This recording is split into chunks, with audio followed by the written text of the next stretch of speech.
Chicken பொரியல் செய்கிறதுக்கு சிக்கனை சின்ன சின்ன வெட்டிட்டு இதோட இஞ்சி பூண்டு பேஸ்ட், உப்பு, மிளகாத்தூள் இவ்வளோத்தையும் மிக்ஸ் பண்ணி வைங்க.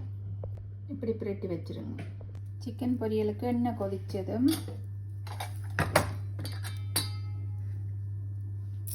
கடுகு,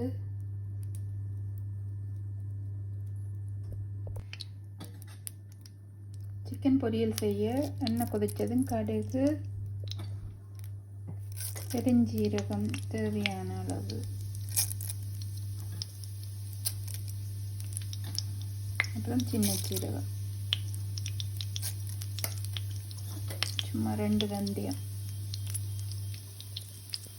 போட்டு அதோட வெங்காயம், பச்சை மிளகாய், கருவேப்பிலை போட்டு தாளிங்க.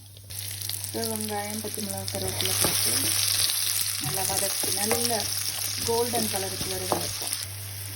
இந்த வெங்காயம் இந்த ஸ்டேஜில் இஞ்சி பூண்டு பேஸ்ட்டு கொஞ்சம் சிக்கனை போட்டு குழச்சது கொஞ்சம் இதுக்கு போடணும். போட்டு வதக்கி நல்ல ப்ரௌனிஷாக வர வெங்காயம் இப்போ இந்த ஸ்டேஜில் மிக்ஸ் பண்ணி வச்சுட்டு சிக்கனை போடணும். போட்டு நல்லா மிக்ஸ் பண்ணி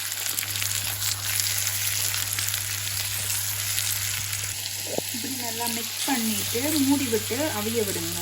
கொஞ்சம் சிம்மில் விட்டு அந்த தண்ணியிலே அவிஞ்சு பொரிஞ்சு வரும். அந்த இப்போ இப்படி எண்ணெயில் பொரிஞ்சு வருது தானே, இப்படி கிளறி விட்டுட்டு மூடி விடுங்க. அப்பப்போ துறந்து கிளறிட்டு மூடி அடிக்கடி இப்போ துறந்து இப்படி கிளறி விடுவாங்க. இந்த அடி பிடிச்சிடும், பொரிஞ்சு தானே வரும் தண்ணியில். இப்போ பார்த்தீங்கன்னா சிக்கனில் இருக்கிற தண்ணி வற்றி எண்ணெயில் இருக்குது. இப்போ இனி துறந்து விட்டு மூடிய சிக்கன் தண்ணியிலே அவிஞ்சு இப்போ துறந்து விட்டு இந்த எண்ணெயில் கொஞ்சம் பொரிய விடுங்க. நல்லா பொரிஞ்சதுக்கப்புறம் கரம் மசாலா பவுடர் போட்டு லெமனும் விட்டு இறக்கினீங்கன்னா சிக்கன் பொரியல் ரெடி. இப்போ சிக்கன் பொரியல் ரெடி.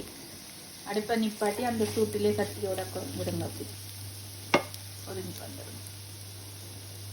லெமனும் சரக்கு தூளும் போட்டு பிரட்டிட்டு சிக்கன் பொரியல் ரெடி ஆகிடும்.